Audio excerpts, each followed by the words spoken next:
সম্মানিত ভিউয়ার্স, আমরা আজকের এই ভিডিওতে নষ্ট পরিত্যক্ত এসি 220 ভোল্টের সিলিং ফ্যানের বডিটাকে কাজে লাগিয়ে আমরা আজকে একটি চার্জার সিলিং ফ্যান তৈরি করেছি। ফ্যানটি মূলত একটি 12 ভোল্ট ব্যাটারি থেকে চলবে। আপনারা দেখতে পাচ্ছেন ফ্যানের সাথে মূলত এই লাইনটি, আর এই লাইনটি ব্যবহার করেছি ডিসি 12 ভোল্ট ব্যাটারির সাথে। আপনারা দেখতে পাচ্ছেন ফ্যানটি খুব হাই স্পিডে ঘুরতে শুরু করছে এবং এর বাতাসও খুবই শীতল। নষ্ট সিলিং ফ্যানকে কাজে লাগিয়ে মূলত আমরা কিভাবে এই রিচার্জেবল বা চার্জার সিলিং ফ্যানটি তৈরি করলাম সেটি দেখব আজকের এই ভিডিওতে। So let's start.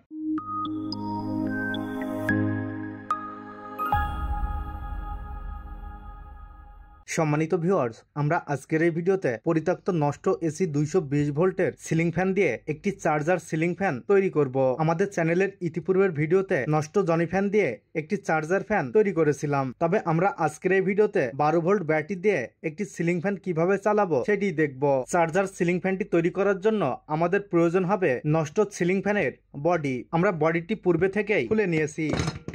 আপনারা দেখতে পাচ্ছেন ফ্যানের মধ্যে কোনো কয়েল নাই, আমরা কয়েলটি বের করে ফেলেছি। আপনারা এখানে একটি ম্যাগনেট দেখতে পারবেন যেটি খুবই ভারী, সো আমরা এটিকে ফেলে দিব। তাহলে তুলনামূলক অনেক হালকা হবে। যদি হালকা হয় তাহলে ফ্যানটি ঘুরতে সুবিধা হবে। এবার আমাদের প্রয়োজন হবে একটি 12 ভোল্ট হাই স্পিড মোটর। মোটরটি অনেক পাওয়ারফুল। এই মোটরটি মূলত আমি চার্জার ইজি বাইকের ড্রাইভারের সামনে যে গ্লাসটি থাকে সেই গ্লাসটির পানি বা বৃষ্টির পানি যেটি পরিষ্কার করে, যে মুভমেন্ট করে যে ব্রাশটি, সেই ব্রাশটি ড্রাইভ করার জন্য মূলত এই মোটরটিকে ব্যবহার করা হয়। আমি ইজি বাইকে সেই জায়গা থেকেই মূলত এই মোটরটিকে সংগ্রহ করে নিয়েছি। মোটরটির শ্যাপ অন্যরকম থাকে, তবে আমি লেদ থেকে কেটে নিয়ে মডিফাই করে নিয়েছি। তবে আপনারা চাইলে অন্য ধরনের মোটর ইউজ করতে পারেন। শ্যাপটি অনেক ছোট ছিল, এজন্য শ্যাপের সাথে আমি একটি নাট ওয়েল্ডিং করে নিয়েছি। আপনাদের অনেকের হয়তো মনে হতে পারে যে ফ্যানটি অনেক সময় ভেঙে মাথার উপরে পড়তে পারে, কিন্তু সে ধরনের কোনো অ্যাক্সিডেন্ট হওয়ার কোনো রিস্ক কিন্তু এখানে নাই। আপনারা স্টেপ বাই স্টেপ ভিডিওটি দেখলেই বুঝতে পারবেন। সো আপনারা কেউ ভিডিওটি স্কিপ না করে দেখতে থাকুন। এবার আমাদের প্রয়োজন হবে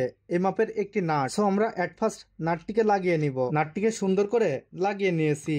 এবার আমরা একটি ওয়াশার ইউজ করব।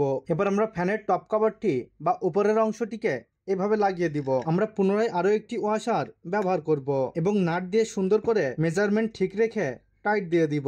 আমরা মেজারমেন্টটি খুব সুন্দরভাবে করব যেন কোথাও কম বেশি না হয় বা টাল না হয়। এবার আমরা আরো একটি নাট দিয়ে সুন্দর করে লাগিয়ে দিব যেন কোনো কারণবশত নাট খুলে গিয়ে ফ্যানটি মাথার উপরে না পড়ে। সো আমরা এমন ভাবেই টাইট দিয়ে দিব।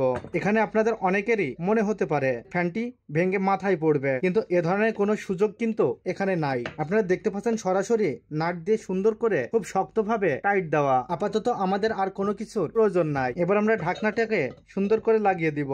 ফ্যানের বডিটা খুব সুন্দর করে টাইট দিয়ে নিয়েছি। এবার মোটরের এই অংশের সাথে আমরা এই শ্যাফটটিকে লাগিয়ে নিয়েছি। এটি মূলত আমরা নষ্ট যে জালি ফ্যান সেই ফ্যান থেকে সংগ্রহ করেছি। এখানে যে ক্লিপটি মূলত হ্যাং করার জন্য ঝোলানো থাকে সেটিকেই কাজে লাগিয়ে এমন মডিফাই করে নিয়েছি। আপনারা অন্য যে কোনো মডেলের 12 ভোল্ট মোটর ব্যবহার করলেও আপনারা কাজটি করতে পারবেন, তবে তার জন্য আপনাদের মোটরটি অবশ্যই পাওয়ারফুল হতে হবে এবং সবসময় মাথায় রাখতে হবে মোটরের শ্যাফটটি যেন অনেক মোটা হয়, যেন সিলিং ফ্যানের বডির সাথে খুব সুন্দর মতো লেগে যায়, যেমনটি আমরা করতে পেরেছি। এমনটি না হলে আপনাদের ফ্যানের রিস্ক থাকবে। এবার আমরা ফ্যানের সাথে পাখা লাগিয়ে দিব। পাখা লাগানোর পূর্বে আমরা ব্যাটারি দিয়ে ফ্যানটিকে চেক করে দেখি ঘোরে কিনা। সম্মানিত ভিউয়ার্স, আপনারা দেখতে পাচ্ছেন ফ্যানটি খুব হাই স্পিডে ঘুরতে শুরু করেছে। ফ্যানটি ঘুরছে কিনা আপনাদের হয়তো বুঝতে অসুবিধা হচ্ছে, সো আমি একটি মার্ক করে দিই, তাহলে আপনাদের বুঝতে সুবিধা হবে। সো আপনারা দেখুন ফ্যানটি কিন্তু অনেক হাই স্পিডে ঘুরছে।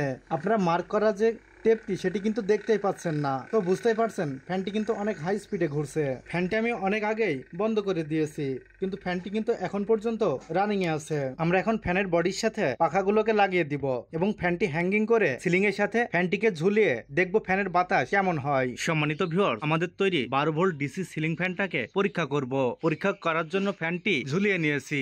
আপনারা দেখতে পাচ্ছেন এটি মূলত ফ্যানের থেকে এসছে। লাইনটি মূলত ডিসি 12 ভোল্ট ব্যাটারির সাথে কানেক্ট করা হয়েছে। সো আমরা এখন ফ্যানটি ঘুরে কিনা সেটি দেখব। Fan is on. আপনারা দেখতে পাচ্ছেন ফ্যানটি চালু হয়ে গেছে। ফ্যানটি ক্রমান্বয়ে স্পিড বাড়তে থাকবে। আপনারা দেখতে পাচ্ছেন ফ্যানটি খুব সুন্দর মতো ঘুরতে শুরু করেছে। আপনাদের অনেকের হয়তো মনে হতে পারে যে ফ্যানটি এসি লাইন থেকে চলছে, কিন্তু আপনারা লাইনের দিকে লক্ষ্য করলে দেখতে পারবেন লাইনটি মূলত ব্যাটারি থেকে এসছে। আপনারা দেখতে পাচ্ছেন ফ্যানের হাই স্পিড হয়ে গেছে। ডিয়ার ভিউয়ার্স, আমরা আজকের এই ভিডিওতে দেখলাম পরিত্যক্ত এসি 220 ভোল্টের সিলিং ফ্যান দিয়ে কিভাবে আমরা 12 ভোল্ট রিচার্জেবল সিলিং ফ্যান তৈরি করতে পারি। সো আজকের ভিডিওটি এ পর্যন্তই। দেখা হবে আগামী কোনো নতুন ভিডিওতে। ততক্ষণে সবাই ভালো থাকবেন, সুস্থ থাকবেন। আল্লাহ হাফেজ।